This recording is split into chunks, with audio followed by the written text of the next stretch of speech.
రంగాల్లో దోపిడీ జరుగుతోందని బీజేపీ అధ్యక్షురాలు పురంధేశ్వరి మండిపడ్డారు. ఇసుక దోపిడీపై జాతీయ గ్రీన్ ట్రిబ్యునల్ స్పందించిందని, ప్రస్తుతం విచారణ జరుగుతోందని ఆమె తెలిపారు. ఈ ప్రభుత్వంపై ప్రజలు ఎంతో అసహనంతో ఉన్నారని, కేంద్ర గ్రామీణాభివృద్ధి నిధులను రాష్ట్రం పక్కదారి పట్టించిందన్నారు బీజేపీ అధ్యక్షురాలు పురంధేశ్వరి. సన్నాహకం ఇందాక సోదరులు వంశీ గారు చెప్పినట్లుగా రేపు 22వ తారీఖున మనకి శివరాజ్ సింగ్ చౌహాన్ గారు రాబోతున్నారు. ఆ సందర్భంలో క్లస్టర్ మీటింగ్స్ నిర్వహించుకోవడానికి, అంటే ఎన్నికలకి సంబంధించినటువంటి సన్నాహకం ఏ విధంగా ఉన్నది అనేటువంటి విషయాన్ని సమీక్షించడానికి వారు రాబోతున్నారు. ఇంకో 2 నెలల్లో మనం ఎట్లాగో ఎన్నికలకి వెళ్తున్నాము. పొత్తుల సంగతి ఎలాగున్నా దాని మీద నిర్ణయం మా పై నాయకత్వం తీసుకుంటుంది. కాబట్టి క్షేత్రస్థాయిలో భారతీయ జనతా పార్టీ అన్ని విధాలా కూడా తయారీ చేసుకుంటూ ముందుకు వెళ్తున్నటువంటి నేపథ్యం.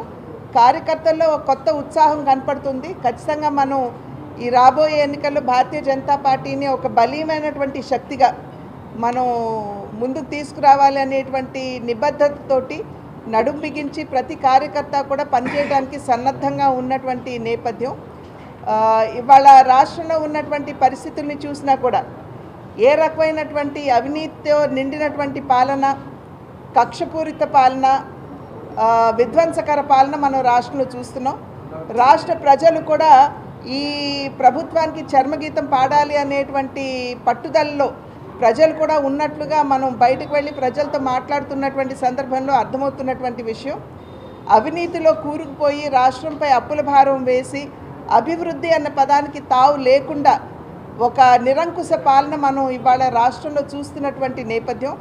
ఇవాళ కూడా మీరు చూసినట్లయితే అవినీతికి సంబంధించి ఇసుక మాఫియా దగ్గర నుండి, భూ మాఫియా దగ్గర నుండి, మద్యం మాఫియా దగ్గర నుండి అన్ని విధాలా కూడా అభివృద్ధి ఎలాగున్నా కూడా అవినీతి పేటరేగిపోయే పరిస్థితి మనం రాష్ట్రంలో చూస్తున్నాము.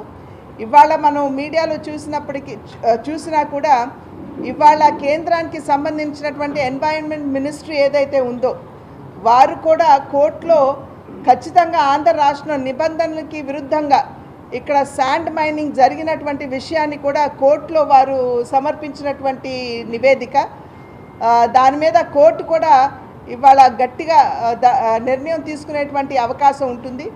ఒక రకంగా చెప్పాలంటే ఇదంతా కూడా భారతీయ జనతా పార్టీ విజయంగా మేము భావిస్తాము.